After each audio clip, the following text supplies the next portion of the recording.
Улсын хурлын 2015 оны 94 дугаар тогтоолт тавьсан Монгол Улсын ерөнхийлөгчийн хоригийн талаар бид нар хэлэлцэж байгаамаа. Ерөнхийлөгчийн хориг. Тэгэхээр ерөнхийлөгчийн хориг юун дээр тавигдсан бэ гэхлээр зэрэг үндсэн хуулийн цэцэн шийдвэрийг хүлээж авсан улсын хурлын шийдвэр дээр. Улсын хурлын шийдвэр дээр хориг тавьж байна гэдэг нь шууд утгаараа үндсэн хуулийн цэцэн шийдвэрт хориг тавьж байгаа. Гайхаад байгаа зүйл нь за одоо ингэж яриад байна л да. 21 аймагт мөнгө төгрөг байхгүй гэдэг.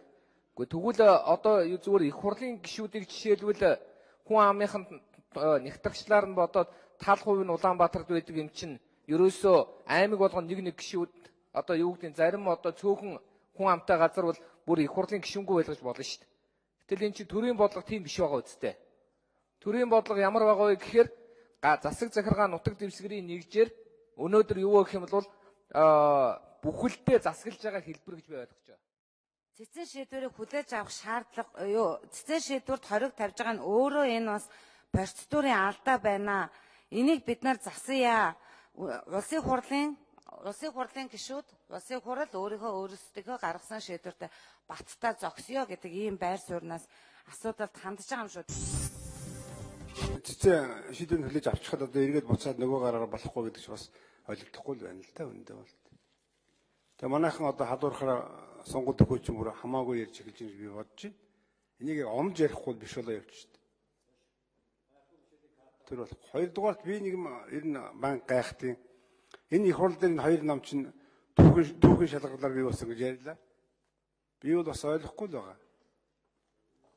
25 жил өнгөрөөс өмнө түүхэн шалгаар гэж би ерөөсөй бодохгүй байгаа л да. Одоо харин ер нь юу дуусч байгаа юм биш үү тэр үндсэн чиг зорилго нь. Давд заалдахын шүүхтэр бас зарим хүмүүсийн захиргааны шүүхтэй холбож яриад байгаа. Захиргааны шүүгч чинь өөрөө нотлох баримтаа цуглуулдаг. Иргэн эрүү бол онцлогтой шүү. Ялангуяа эрүүгийн эрэг бол гэмт хэрэг гарсан газрын харьяаллаар шалгаж тогтооно гэж байцын шийдэх хуулиар байж байгаа. Гин буруутайгаа өөрийгөө нотлохгүй гэж. Тэгэхээр гэмт хэрэг гарсан газрын харьяаллаар шүүх хурал хийх нь буруу юу? Өмнө нь улсын хурал хэлэлцээд үндсэн хуулийн цэцэн шийдвэрийг хүлээгээд авцсан юм аа. Үндсэн хуулийн цэцэн шийдвэр зөв байжээ гэж хүлээгээд авцсан. Одоо эсэргээрээ ерөнхийлөгч хориг тавьсан учраас хүлээж авч байна гэдэг ийм шийдвэр гаргах гэж сууж байгаад би бол гайхаад байгаа байхгүй юу?